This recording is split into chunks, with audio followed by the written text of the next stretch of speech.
જો તમે ફ્લોરિડામાં કોઈ સ્ટેટસ વિના રહેતા હો અને અસાયલમનો કેસ પણ ત્યાંની જ ઇમિગ્રેશન કોર્ટમાં ચાલતો હોય તો હવે સાવધાન રહેજો, કારણ કે અમેરિકાના અન્ય કેટલાક સ્ટેટ્સની જેમ ફ્લોરિડામાં પણ અનેક લોકોની માસ્ટર હિયરિંગની તારીખ બદલાઈ રહી છે. CBS ન્યૂઝના એક રિપોર્ટ અનુસાર જેમની માસ્ટર હિયરિંગ 2028 સુધીમાં થવાની હતી તેવા ઘણા લોકોને હાલના દિવસોમાં હાજર થવાની નોટિસ મોકલવામાં આવી રહી હોવાથી ઇમિગ્રન્ટ્સની સાથે સાથે તેમના વકીલો પણ ટેન્શનમાં છે.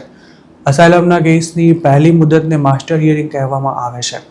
અસાયલમ અપ્રૂવ થશે કે નહીં તેનો ઘણો ખરો આધાર પણ માસ્ટર હિયરિંગ પર જ રહેતો હોય છે. માયામી ડાઉનટાઉનમાં આવેલી ઇમિગ્રેશન કોર્ટમાં જેમના કેસ ચાલી રહ્યા છે તેવા ઇમિગ્રન્ટ્સ અને એટર્નીઝે CBS ન્યૂઝ માયામી સાથે વાત કરતા જણાવ્યું હતું કે તેમને હાલના દિવસોમાં જ ડેટ્સ બદલાઈ ગઈ હોવાની નોટિસ મળી રહી છે. અમુક લોકોના કેસની તારીખ કેટલાક મહિના એડવાન્સ કરી દેવાઈ છે, જ્યારે કેટલાક કેસમાં 2-2.5 વર્ષનું વેઇટિંગ હોય તેવા લોકોને પણ બોલાવાઈ રહ્યા છે.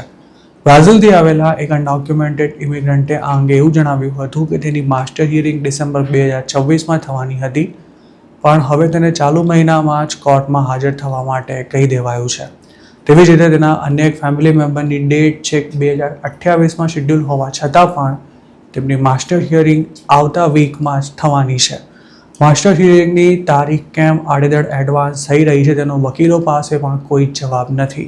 ફ્લોરિડામાં પ્રેક્ટિસ કરતા એક ઇમિગ્રેશન એટર્નીનું માનીએ તો ડેટ્સને એડવાન્સ કરવાથી ઇમિગ્રન્ટ્સની સાથે તેમના વકીલો પર પણ પ્રેશર આવી રહ્યું છે, કારણ કે તેમને તૈયારી કરવા માટે પૂરતો સમય નથી મળી રહ્યો. જો વકીલને કેસ તૈયાર કરવા માટે પૂરતો સમય જ નહીં મળે તો અસાયલમ રિજેક્ટ થઈ જવાના ચાન્સ પણ ખૂબ જ વધી જશે. કેટલાક વકીલો તો નવી ડેટને હોલ્ડ પર મૂકવા માટે પણ જજીસને કહી રહ્યા છે, પણ તેના માટે મજબૂત કારણ આપવું પડતું હોય છે અને આ અંગેની રિક્વેસ્ટ સ્વીકારવાનો કોર્ટ ઇનકાર પણ કરી શકે છે.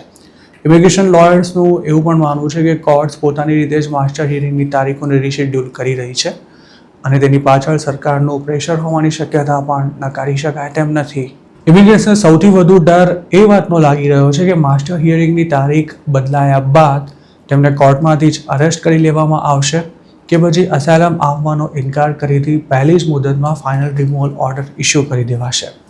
આવા જ એક કેસમાં ફ્લોરિડામાં રહેતી એક યુવતીની માસ્ટર હિયરિંગ ઓક્ટોબર 2028માં થવાની હતી, પણ તાજેતરમાં જ તેને સપ્ટેમ્બર 2026ની ડેટ આપી કોર્ટમાં હાજર રહેવા માટે તાકીદ કરાઈ છે અને સાથે જ તેના જજ પણ બદલાઈ ગયા છે.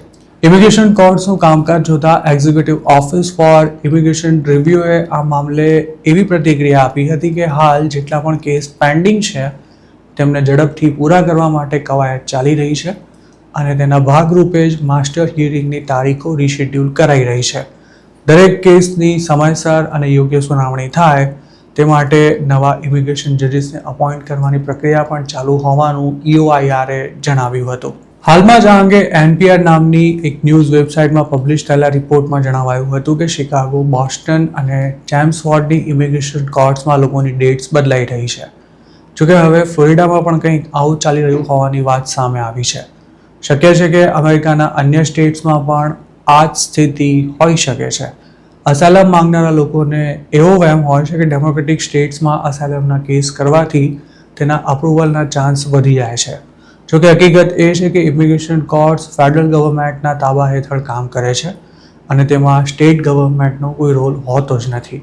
ઉલટાનું હવે તો ડેમોક્રેટિક સ્ટેટ્સમાં સખ્તાઈથી ઇમિગ્રેશન એન્ફોર્સમેન્ટ કરવામાં આવી રહ્યું છે. સૌથી મહત્વની વાત એ છે કે જેમ લોકોની માસ્ટર હિયરિંગની ડેટ્સ ચેન્જ થઈ રહી છે તેવી જ રીતે પબ્લિક આઈસમાં હાજરી પુરાવા જતાં પણ ડરી રહી છે.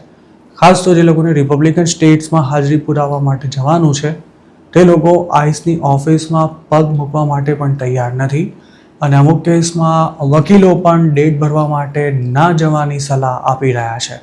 અસાયલમનો કેસ કરનારાએ જો આઈસની ડેટ ન ભરી હોય તો તેને માસ્ટર હિયરિંગમાં જ ડિપોર્ટ કરવાનો ઓર્ડર આપી દેવામાં આવે તેવી પૂરી શક્યતા છે.